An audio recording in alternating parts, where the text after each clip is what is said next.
just realized for the first 4 minutes and 20 seconds, my mic has been muted the whole time on the stream. So we'll start over and again. Well, it's only our third show. What can we say, right? And we don't have a production staff putting this together. I'm kind of driving the whole thing from one laptop. So yeah, so it's a learning curve. So anyway, now that we're back on and we're actually talking, I want to welcome everyone to the stream. 4 minutes late, but and I want to mention what I've already mentioned again. I guess I got some practice in.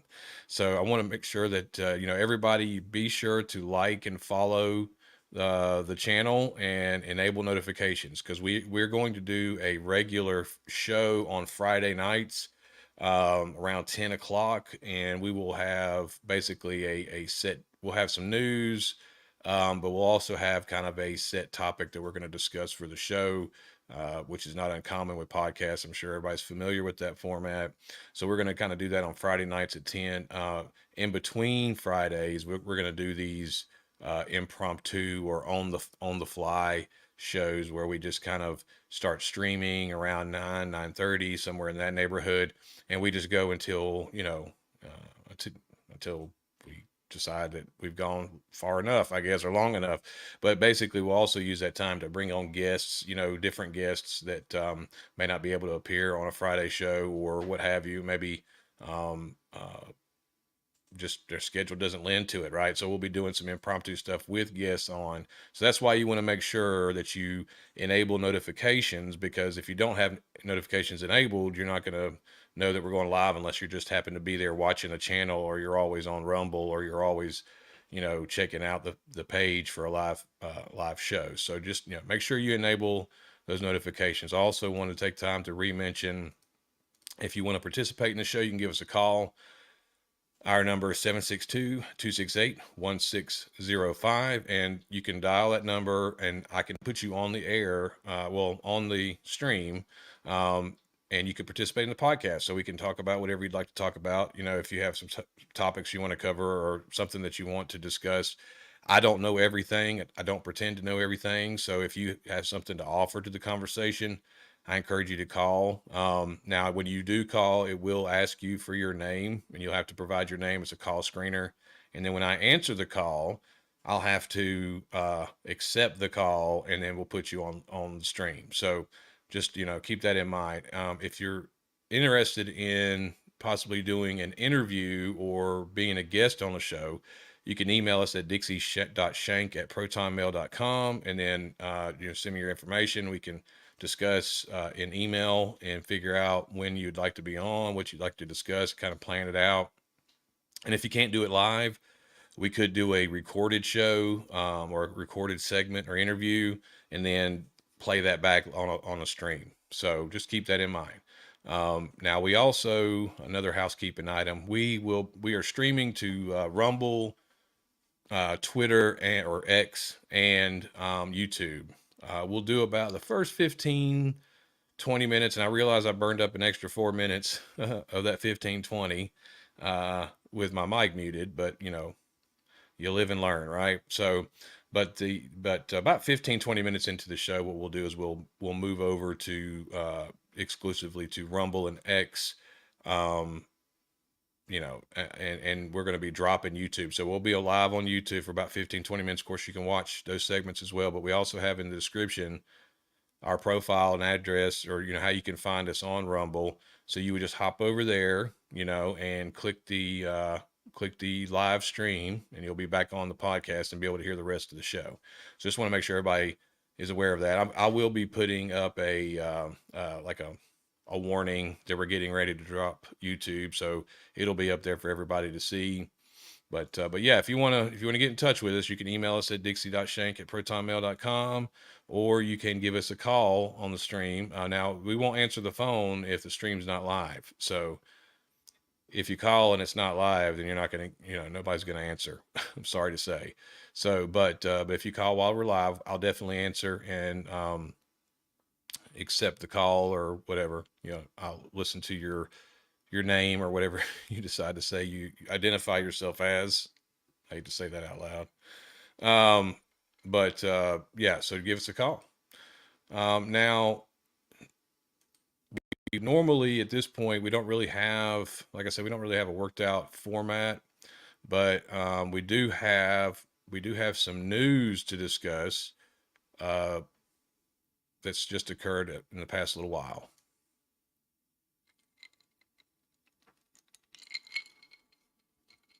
So a 7.4 Richter scale uh, earthquake just, I guess, hit Taiwan earlier today. They've had tsunami warnings. Um, I guess I'm not sure how long they're under threat for tsunami. I haven't seen anything that suggested an all clear, but it was a 7.5 magnitude earthquake that hit near Taiwan. And anybody knows what a tsunami is, it's basically the earth, if in an earthquake, basically fault lines are moving, right? Tectonic plates are moving against each other. That's what causes an earthquake. And those sometimes can create voids, right? Or collapses into a void. And if you're familiar, in a tub, if you submerge something really fast, you create a wave, and that's essentially what a tidal wave or a tsunami is. You know, a void opens up under the ocean, right? And tons of water gets fills that void up, and as it does that, it creates this gigantic wave potentially. So it depends on. There's a lot of factors, in order for a tsunami to occur. But so as far as I know, they were under tsunami watch. I think the most recent thing I saw was a just a few hours ago, actually. I do have some video footage here. Somebody's somebody's house, I guess, inside shaking from the tsunami. Let's see if we can get that up. I'm not going to put the audio up, but we'll put the video up.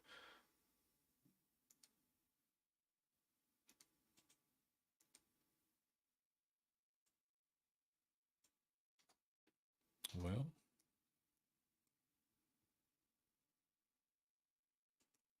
shrink this down a little bit. There we go.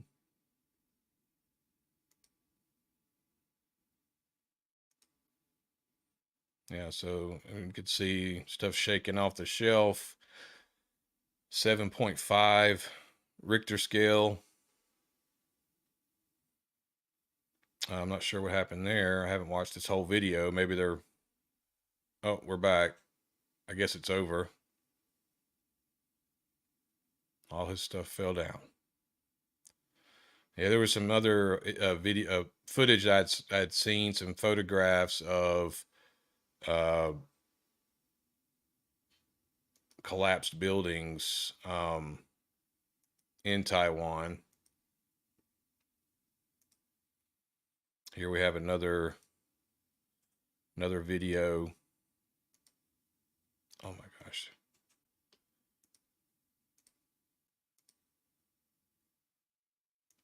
Back it up here.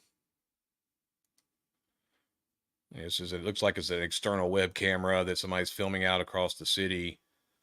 Looks like that's leaves that are falling. Maybe could be debris, I guess. I'm not sure. But yeah, those are leaves that are falling. But yeah, 7.5, that's a pretty powerful earthquake. I can honestly say that I have actually never lived through or been in an earthquake in my whole life. I've never actually experienced one. So, I can't imagine what it's like. I would imagine it's pretty frightening. I guess if it's the first time you've ever experienced one, I would imagine it's probably pretty frightening. If you live in an area that's prone to them, maybe not so much, depending. I mean, you probably know right away whether or not it's going to be a bad one if you've experienced several of them. But,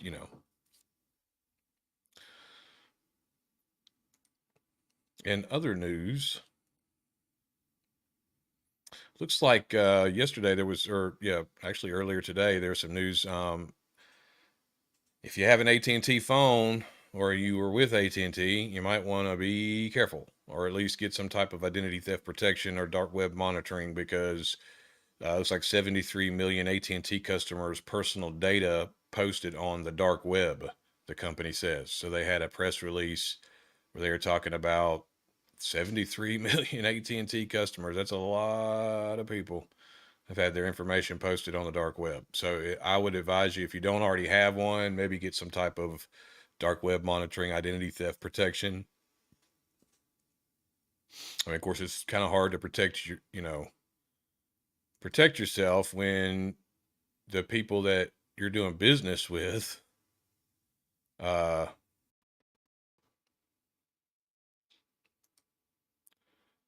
lose your data.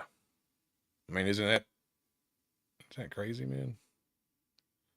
Let's see if I can get this article up here. Get through all the ads.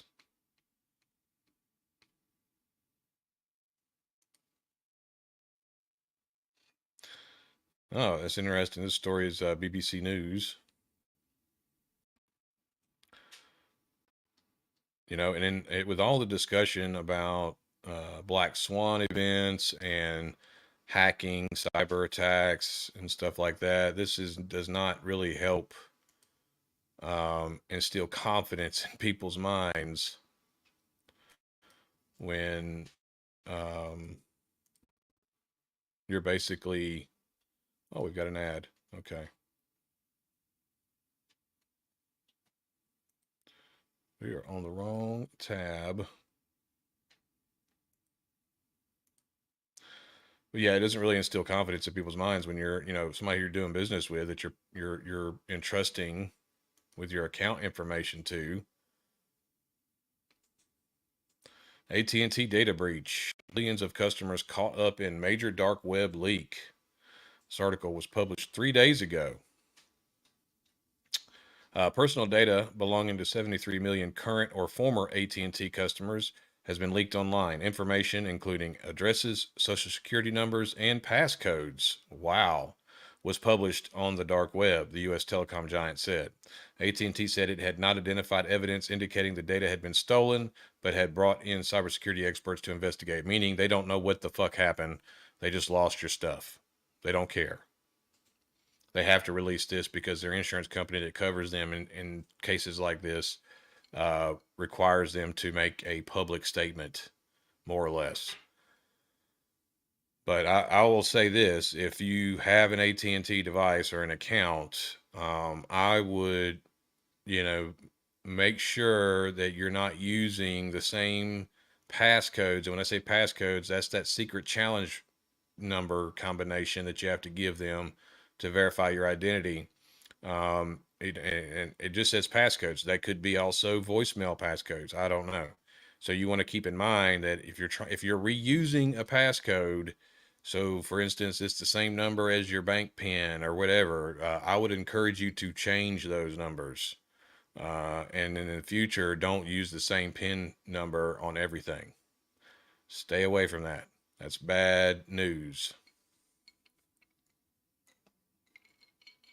Because I mean, if they got your social security number, your billing address, they could probably figure out who you bank with and then try your information with the bank, right? Um, Maybe they've already got a copy of your card, and all they needed was the PIN number. The company said in a statement that it was unclear whether the data had originated from its own systems or via a third party supplier. Well, there you go. Third party supplier, otherwise known as supply chain attack. That's what that is. And what that means is, say you build radios. As part of your assembly line that produces radios, you have to buy various chips and circuit boards.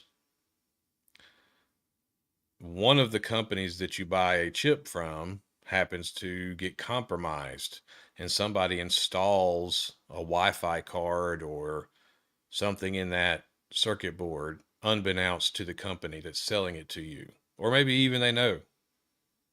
Could be state actors, spies, espionage. So they sell you the chip, and then you put that chip in your radio, and then you sell it to people. People buy it, go home, and they stick it in their house, and they're listening to it or whatever. But what they don't know is when they turn it on, there's a Wi-Fi radio in there, and that Wi-Fi radio activates, and it's trying to penetrate your network or get access to your network without you knowing, and then harvest any information it can get from your network. That's real stuff. That's what they call a supply chain attack, or in this case, they call it third party supplier via third party supplier. AT&T's wireless 5G network covers around 290 million people across the U.S., and the company is one of the country's largest mobile and internet service providers. We already knew that. Thanks, BBC. I live here. In February, a major outage impacting tens of thousands of phone users, which prompted an apology from the firm and offered a $5 credit for those affected. $5 credit for a major outage. Come on, man. Prosecutors in New York launched an investigation into that episode, which left people unable to use their phones for around 12 hours. Yeah. That's what you get. You get what you pay for. And the problem is that they're the only ones. It's either them or Verizon. I mean, you got the little small carriers and stuff, but you can't really, you got limitations with them, right? Depending on what you're having to do with your job or your travel or whatever it is that you need the service for. You need something nationwide. A lot of these smaller carriers that are cheaper, that don't have a contract, you get subpar service, and that's because they lease space or they lease network coverage from people like AT&T. So AT&T and Verizon build the infrastructure. They put the towers up, they put up the antennas, they put up all these things, and then T-Mobile, like companies like Boost Mobile or what is it, smartphone, or I can't remember the name of that one brand Walmart has, but that's what they do is they pay a lease to AT&T to share bandwidth on their towers so they can provide service. So it's secondhand service, basically. So anyway, kind of damned if you do, damned if you don't.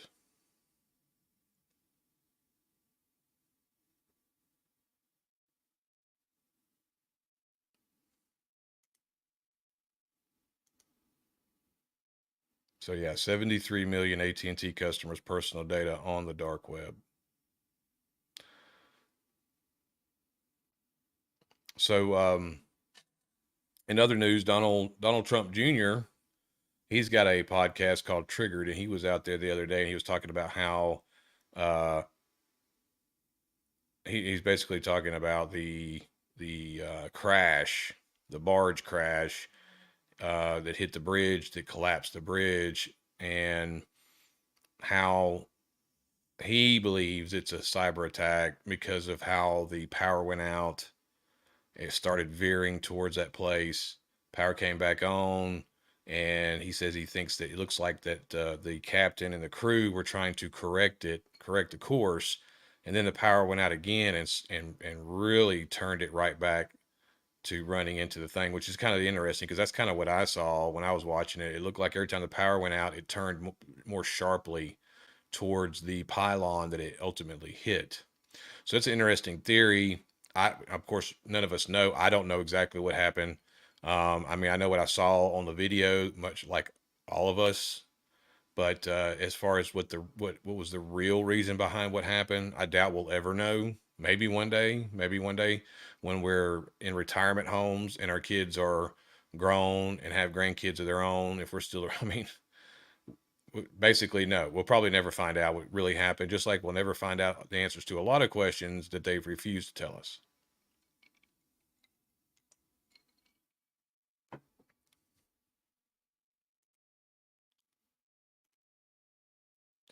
So we're going to go ahead at this point and we're going to make a little change here.